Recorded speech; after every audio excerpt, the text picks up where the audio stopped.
FBI was at my door. I've lived next to Gerald for 3 years. Sweet old guy, always waving from his porch, brings me cookies at Christmas. The kind of neighbor who offers to water your plants when you're on vacation. So when he knocked on my door Saturday morning asking to borrow my lawnmower, I didn't think twice. "Mine's in the shop," he said, scratching his head. "Just need it for an hour or two." I handed it over, told him to take his time, went back inside to finish my coffee. 63 minutes later, someone was pounding on my door like they were trying to break it down. I opened it to find 4 FBI agents with their badges out, and very serious faces. "Sir, we need to ask you some questions about your lawnmower." I blinked. "My what?" "Your lawnmower. Where is it right now?" "My neighbor borrowed it. Gerald. Next door. Why are you asking about my lawnmower?" The lead agent, a woman with sharp eyes and zero humor, stepped closer. "When did you last use it?" "Thursday. I mowed my lawn. It's just a lawnmower. What's going on?" She ignored my question. "Did you notice anything unusual about it? Any modifications? Anything added or removed?" "No. It's a Honda push mower from Home Depot. I've had it for 2 years. It cuts grass." The agents exchanged looks. One of them was already walking toward Gerald's house. "Sir, we're going to need you to come with us." My stomach dropped. "Am I under arrest?" "Not yet." That "yet" made my blood run cold. They walked me next door. Gerald's front yard was surrounded by federal vehicles. Agents in tactical gear were everywhere. Someone had erected a barrier around his garage. "What did he do?" I asked. Nobody answered. That's when I saw it. My lawnmower, sitting in the middle of Gerald's driveway, completely disassembled. The engine was in pieces. The deck was flipped over. And standing around it were people in hazmat suits. Hazmat suits. For my lawnmower. "Sir, did Gerald have access to your garage at any point in the last week?" I thought about it. "He helped me carry groceries in on Wednesday. I left him in the garage for maybe 30 seconds while I grabbed my wallet." More exchanged looks between agents. The lead agent pulled out her phone and showed me a photo. It was the underside of my lawnmower deck, except there was something attached to it that definitely wasn't there when I bought it. A small metal box with wires running into the engine housing. "Do you know what this is?" "I've never seen that before in my life." "It's a Jeep's tracker with a transmitter. Military grade. Your neighbor attached it to your lawnmower Wednesday afternoon." My brain couldn't process what I was hearing. Why would Gerald put a tracker on my lawnmower? Because Gerald isn't Gerald. She pulled up another photo.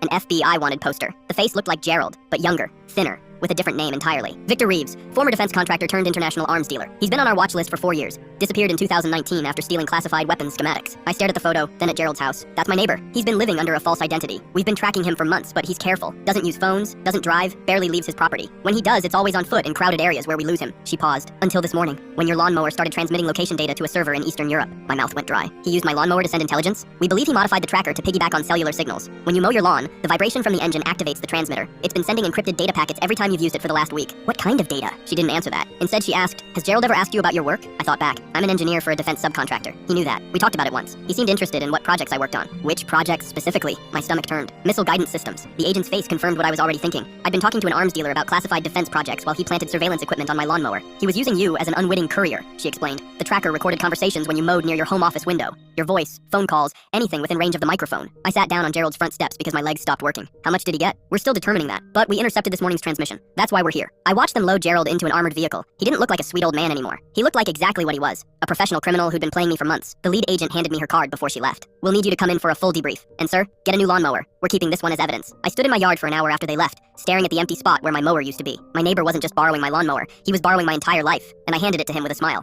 My neighbor